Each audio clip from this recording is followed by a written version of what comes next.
laptop. Now everything is online, right? So you can go online, you can stream any movie which which you want, because there are various services now. Okay, Indian services, foreign services, a lot of things like that.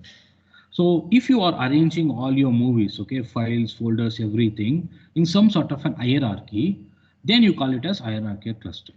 Or if we are arranging our entire countries, think about our countries, right? The many countries, there are close to 192 UN recognized countries. If we are arranging the countries in terms sort of a GDP growth, okay, I think GDP growth is a very big topic nowadays. Okay, even 2 3 days back also it was in the news with regard to what is the amount of GDP allocations, okay, and also the GDP growth of India. So if you go with your GDP, you have countries like this, okay. What is the first aspect that will always come? It is a country like this, okay.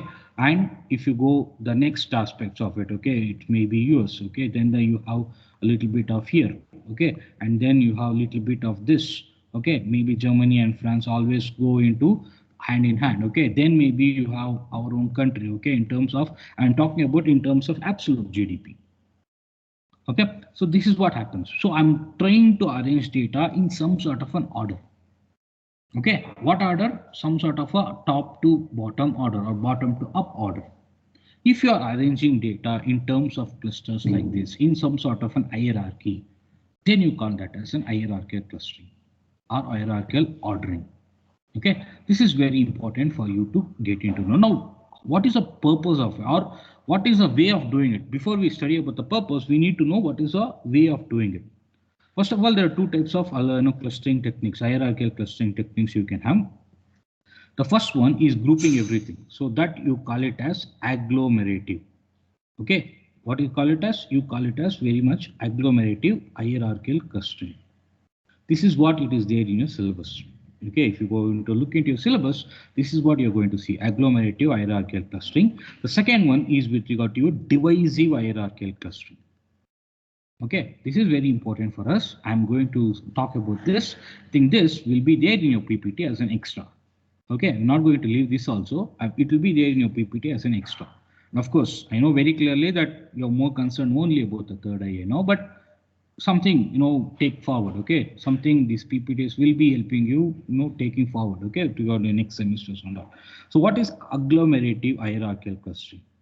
It's the most common type of hierarchical clustering, as must be knowing out, okay, where we are grouping the objects or the clusters based on the similarity. Okay, it is a bottom-up approach. This is very important for you to know. Okay, you call it as bottom-up approach. So what is it? Each observation we are going to start, or each data point we are going to start with its own cluster. And then what is the next thing? And pairs of clusters are merged to one. So what is the meaning of that? Or if you put it in some sort of simple words, how does it work? It basically works like this. Okay, so think we have n number of clusters like this. I'm going to put it in form of our data points only, so it becomes easier. Okay, so we have clusters like this. What is it? These are individual clusters. Clusters are data points. Okay, this is how it is. What does it do? What is the first step? The first step is very important. Okay, we are going to, so I'm going to write it as step number 1. See, I'm talking about agglomerative hierarchical clustering. So we are going to do what? We are going to take each data point. So you see these things, right? You see these things and they are data points. So we are going to take each of these data points and we are going to make them as individual clusters. So each one of it will become a cluster. It's the next thing, very important thing, that each and everything will become a cluster. So how many data points are there? Think there are n data points, means then we will be having n clusters. If there are n data points, we'll be having n clusters. Okay, then go for step 2. What is there in step 2? Okay, we are going to do what is known as the merging of it. So we are going to do the next point, which is nothing but we are going to take the two closest data points, right? We are going to take the two closest data points and we are going to merge them. Okay, so if we do that, what is going to happen? The number of clusters now will be having what? From taking two things and merging them, then the number of clusters will become n minus 1. Initially it was n, Okay, you took two data points which are close and you started merging it and it became n minus 1. Okay, then the third aspect of it. We are going to take another, see, we have took the same thing and we are going to again do the same thing. We are again going to take the two closest data points. Okay, and again we are going to merge them. And what is the number of data points? The clusters that will become n minus 2. Okay, so like this, we are going to keep on repeating these steps. What steps? Step number 2, step number 3, like that. We are going to keep on repeating it till you get only one cluster. Okay, you are left with only one cluster. So how does it work? Okay, the very first step, I told you very clearly that you're going to start with each individual point. So each and everything will become a cluster like this. Look into the depiction of how these things are happening. Okay, understanding this pictorially becomes very important. See, this is the very first step, that I am going to group all the data points individually. Okay, I'm grouping all these points individually. So what is the next point? Next thing, I told you very clearly that I'm going to group those things which are closest to each other. So if I do that, so I'm going to write it towards the right hand side. Okay, just sort of understand this. So if I do that, okay, if I sort of group the ones that are individually close, these things, right? So I'm repeating the same thing, whatever that is there here. Okay, not doing anything extra. So if I group the next point, I told you very clearly that what is the next point? The next point is I'm going to group those things which are closer to each other. So what is going to happen? These two will become one cluster. These two will become one cluster. This one will become one more cluster. These two will become one more cluster. You see this? It looks more like, pretty sure that you remember your, PU days, where you used to draw diagrams on biology, records. The amoebas, the microbes, all those stuff. Okay, mitochondria. Remember those things. Okay, it's like that. Okay, now I'm grouping two things together. Okay, next, what is the next thing? Next, the same thing needs to be repeated again. So what is the next thing I do? Again, the same aspect will be keep on happening. So you can see these things it was like this, right? So what is the next thing? The next procedure I told you very clearly. Again, you have to repeat the same thing. Now what is going to happen? We are going to take again the same old thing will be grouped together like this. If I do that, this is what is going to happen. Okay, again they are grouped together. See, I'm going to start with the bottom one, then I'm going on top, right? I'm going to start with the very bottom one. What is the very bottom one here? I'm going to talk with the very smallest one and then we keep on increasing about it. That's what I'm doing it here. Okay, what's the next thing that is going to happen? The next thing, so I'll show you it here itself. Okay, instead of writing it again. So what is going next thing that is going to happen? The next thing is very simple. We are going to see this will be grouped together now. This will be grouped together later. Okay, if you do that, what is going to happen? Okay, I'll show it here itself. So all these things will be coming here itself. Okay, one second.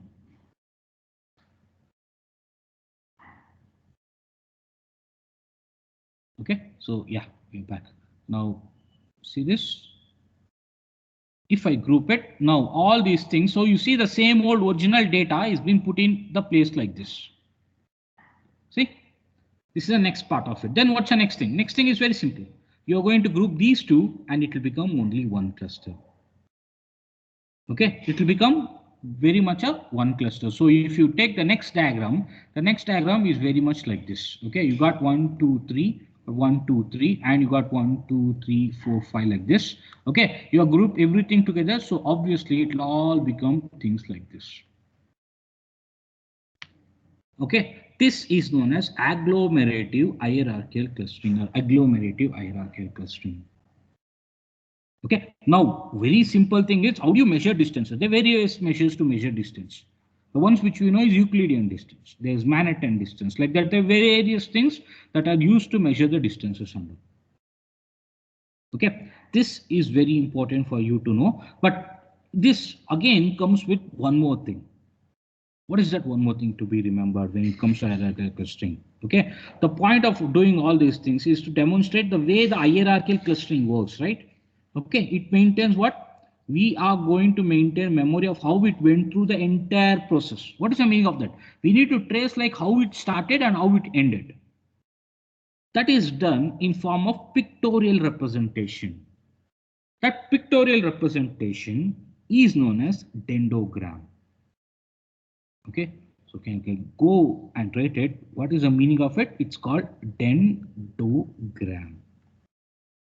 Okay, something probably would have seen it in other aspects of it, but not in the literal meaning of it. So what is this? It's a tree type diagram, okay, or it looks like a tree. Okay, it's a tree diagram, tree based representation showing what the hierarchical relationship between different sets of data. Okay, so you can very clearly see that it will be more like a tree based diagram. Okay, tree type diagram. So what does it contain? It will be containing how what is known as the entire aspect of hierarchical clustering went about. Okay, how it went about. Can I write that again? Can I show? We'll take one more example and I'll show you how the dendrogram is represented also. Okay, or before we sort of go into that, I'll take one more example. Okay, this is very simplest of example because it is something which will be there in your PPT also. So should be sort of getting used to it. Okay, so what is that? The diagram basically looks like this. Okay, it's a very, very small diagram. I told very clearly we are going to group together points. Okay, so if we have individual clusters like this, okay, shall I show this? Okay, very clearly like this. Of course, you will be finding all these examples here so that you'll get to know how things are working about. Okay, so these are individual clusters. Okay, A, B, C, D, E, and F. So you have 1, 2, 3, 6 data points, and I've clubbed all those things are individual clusters. Okay, what's the next step? The next step is very simple.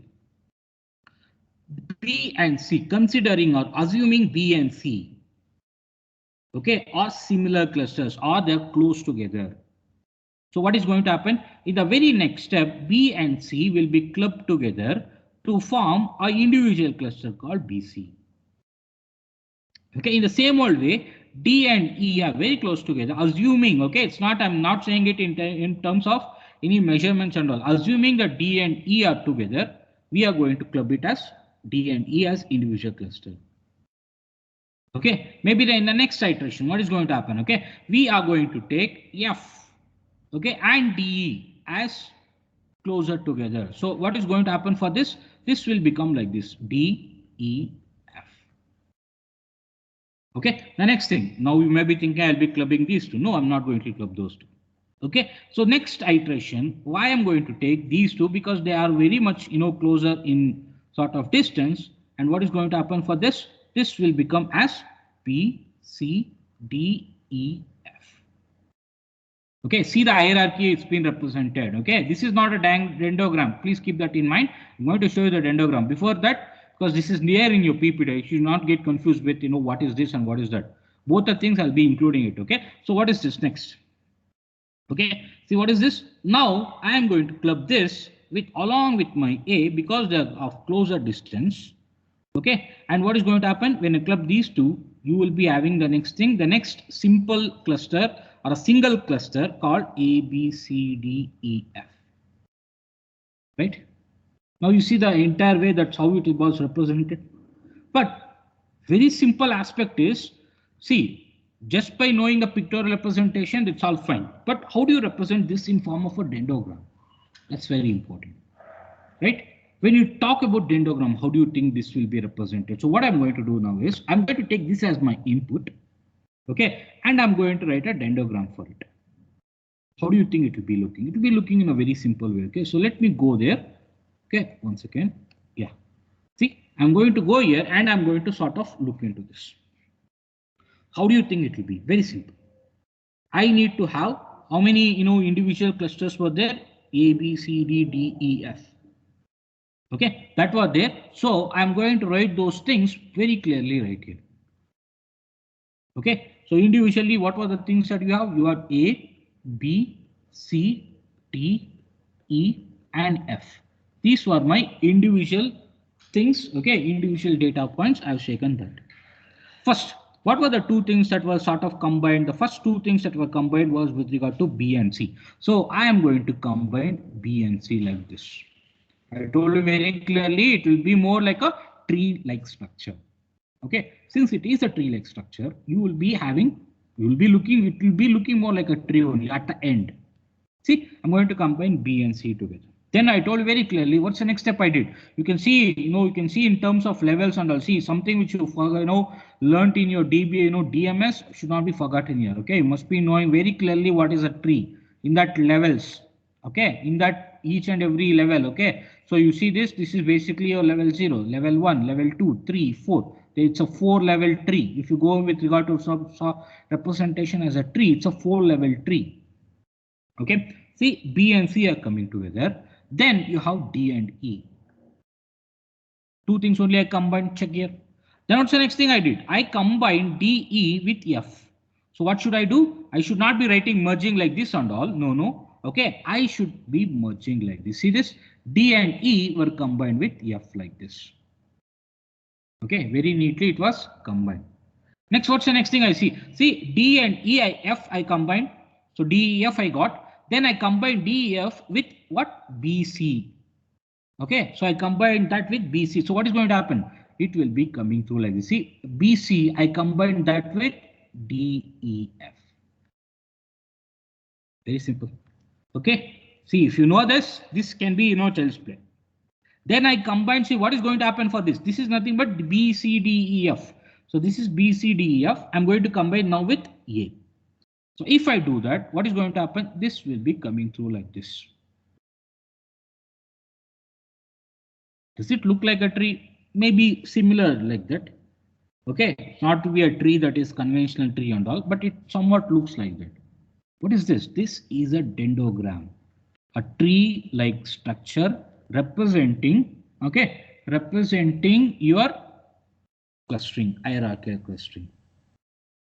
A dendrogram is a tree-like diagram that records the sequences of merges or splits.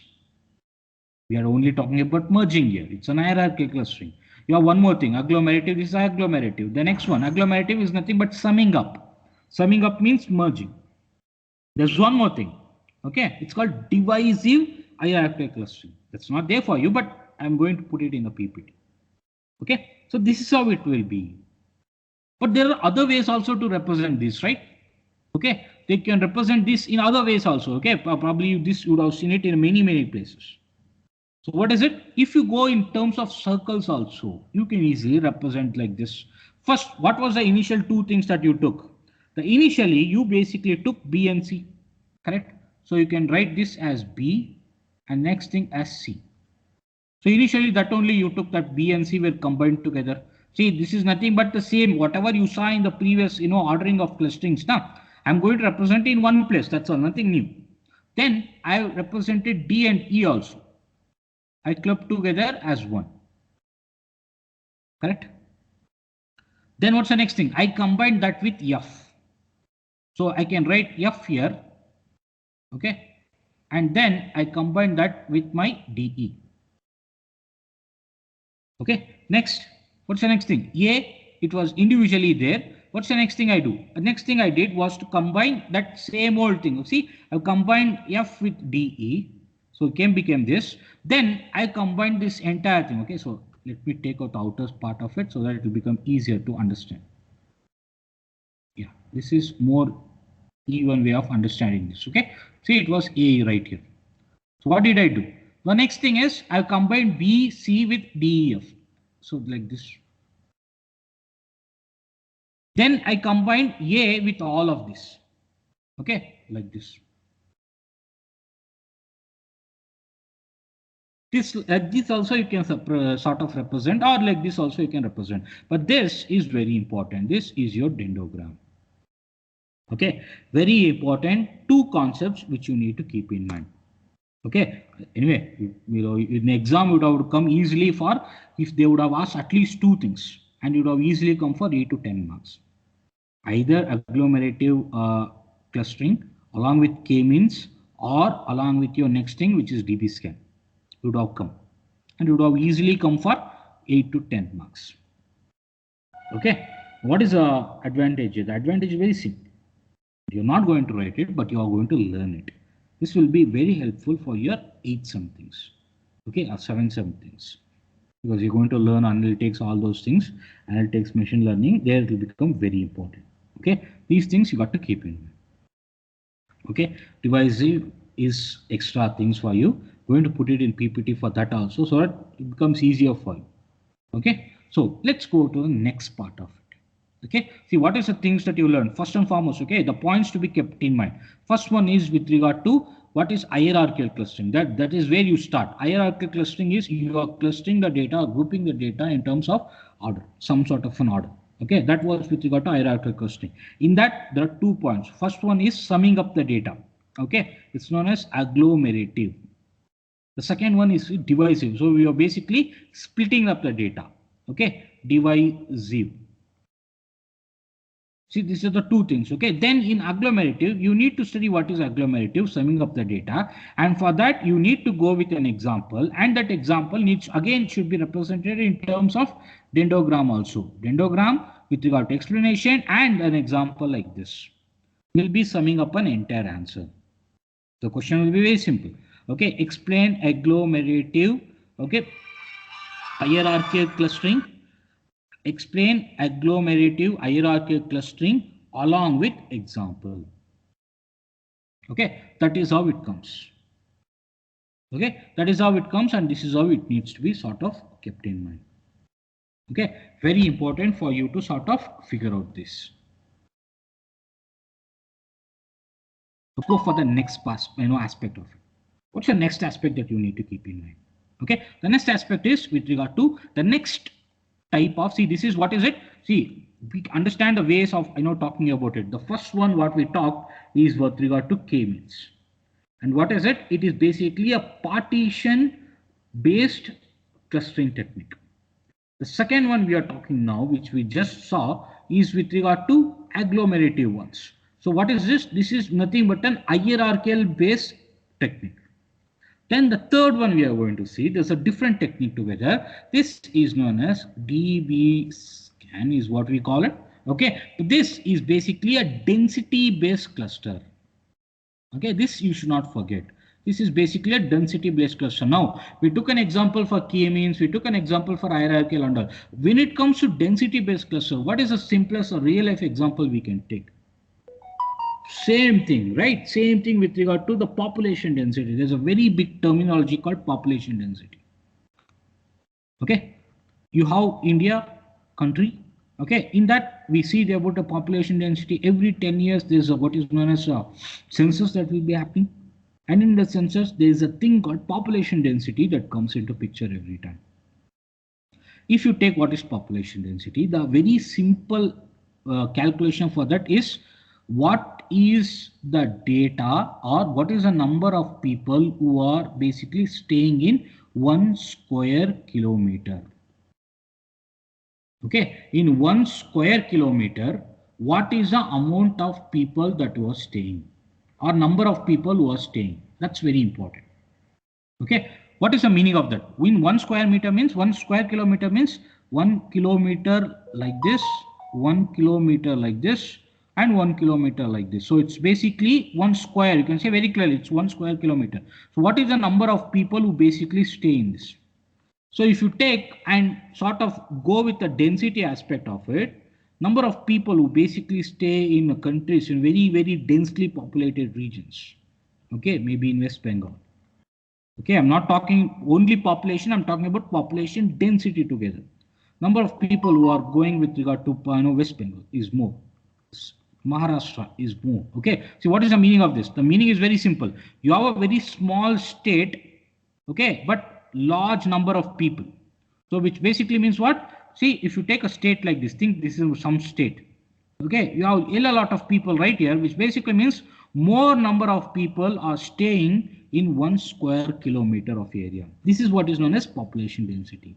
If you take in terms of a world, in the entire world, if you see the maximum number of population density will be in terms of countries like India, okay, Indonesia, okay, things like that. Okay, you have countries like Malaysia, you got countries like Pakistan, you got countries like Bangladesh, where number of people living in a per square kilometer is more. right? This is known as density. Like this, how can you represent the density based clusters, or what is basically density based clusters? Okay, is something we need to sort of learn now, right? So let's sort of look into this. Okay, what is this DB scan? This is the first thing that you learn when it comes to density based cluster. What is it? It's called DB scan.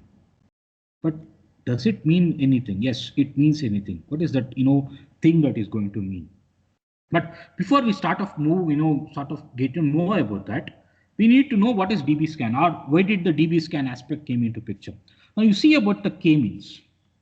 Okay, what is the disadvantages that you can have when it comes to k-means? The very simple disadvantages that you have when it comes to k-means is we need to know what is the value of k. Okay, 1 second.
Okay, first, sorry. Okay, see, what is this basically when it comes to k-means? What is the disadvantage that you can have? The disadvantage is very simple. You need to know the value of k. What is this k? The number of clusters you need to form. You need to give it before itself. Otherwise, the algorithm won't work. Right? You need to give it before itself that this is the number of clusters that needs to be formed. Okay, in very simple words. That, and the other thing aspect of it, if you have a clustering data, okay, if you have a data which is having different densities, what is the meaning of that? Okay, now you think I have a data to be represented and that data is going to be coming through like this. So let me sort of show that. Okay, so if you have a data like this, okay, 1 second, I'll just show the data. Okay, see again, why it is DB scan is important, you have to know. For that, you have to know what is the disadvantages of k-means or hierarchical cluster, right? So if the data is basically like this, so let me sort of figure out that.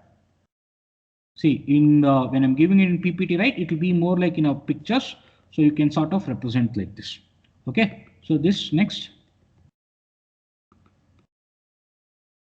If the data is basically like this,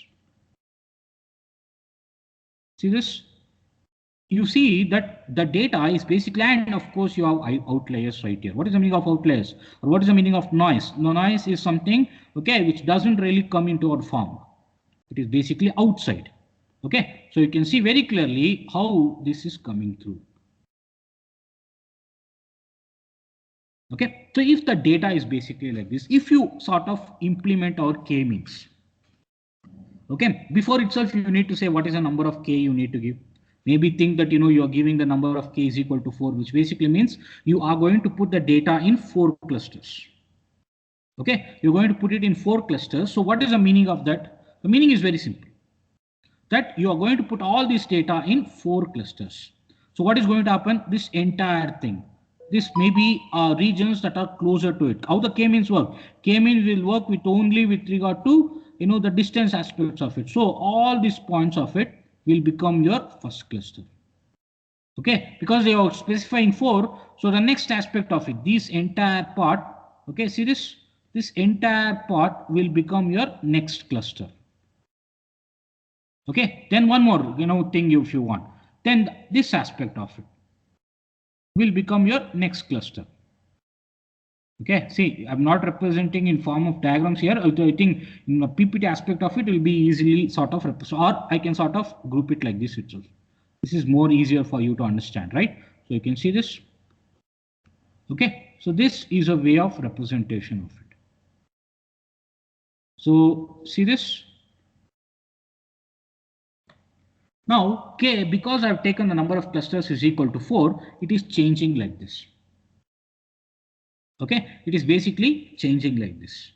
Now, what is the problem here? The problem is very simple. They all belong to a different sort of densities here. See, first initially you have clusters data to be like this. Then you have, data to be like this. Okay, data points and you have data points like this. But we are grouping in k-means in a very wrong way. Okay, and even these towards these ones, right? These ones which are closer, which are very much far, they may also be considered as a part of this one. And this may be considered a part of these two, like this. So this is with regard to a disadvantage of your k-means. So if you sort of want to group the data based on densities, okay, if you want to group the data based on densities, then these things will vary. Okay, this is not a right approach. What is the right approach? The right approach is known as your DB scan. So you basically know why we are coming across into DB scan. We are coming into DB scan for a very simple reason called we are talking about how we need to figure out our density based data. So for that, what do you need? We need what is known as DB scan. What is this DB scan? What is the meaning of DB scan? Okay, first of all, you need to know what is DB scan, right? So D, this entire name, DBSCAN. Okay, see, I'm talking about density based cluster that you need to know, right? So what is DB scan? This one has names for it. This is density. B is obviously based. Okay, spatial. Be careful with regard to it. It talks about space. Okay, spatial clustering applications with noise. So you can call it as with noise. So density based spatial clustering. So three terminologies that becomes very important. The first one is with regard to density based. Next one is spatial clustering. Okay, spatial clustering applications with noise. That is what you call it. Okay. The next aspect, how does it work? What is the purpose of it and all? Is next thing that we are going to study now. Okay. I'm going to give an introduction part of it. Then in tomorrow's class, we are going to continue about it. Okay, so what is this basically? How does it work? You saw the disadvantage. Okay, then you saw what is the meaning of it. Now what is the way that you're going to do? It's again a very much unsupervised learning algorithm only. Okay, so both k-means and hierarchical clustering both fail in creating clusters of arbitrary shapes. What with arbitrary shapes? Random shapes. They always go with one flow. Okay, they create correct shapes. They create, proper shapes. Arbitrary shapes, not possible.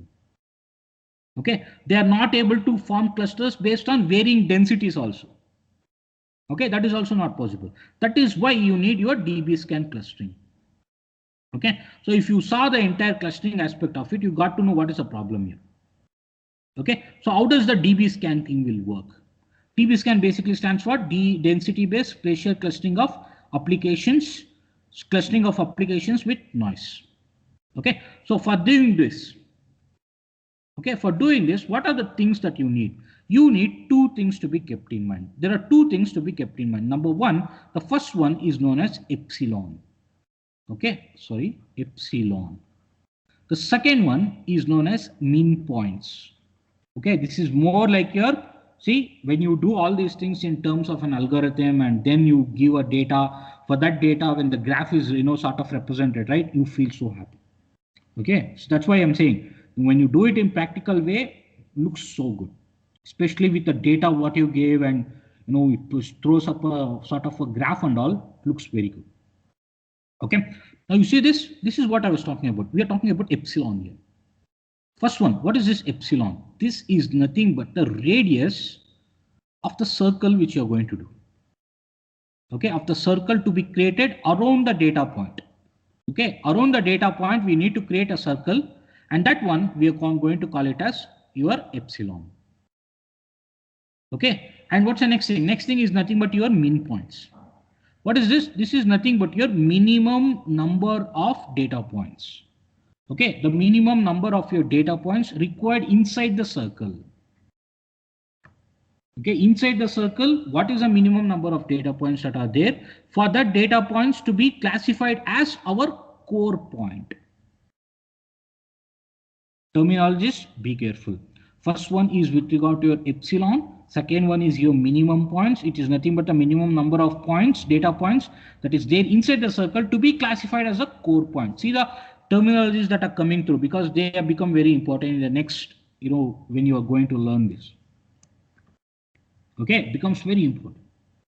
So you see this three: epsilon, minimum points, core points.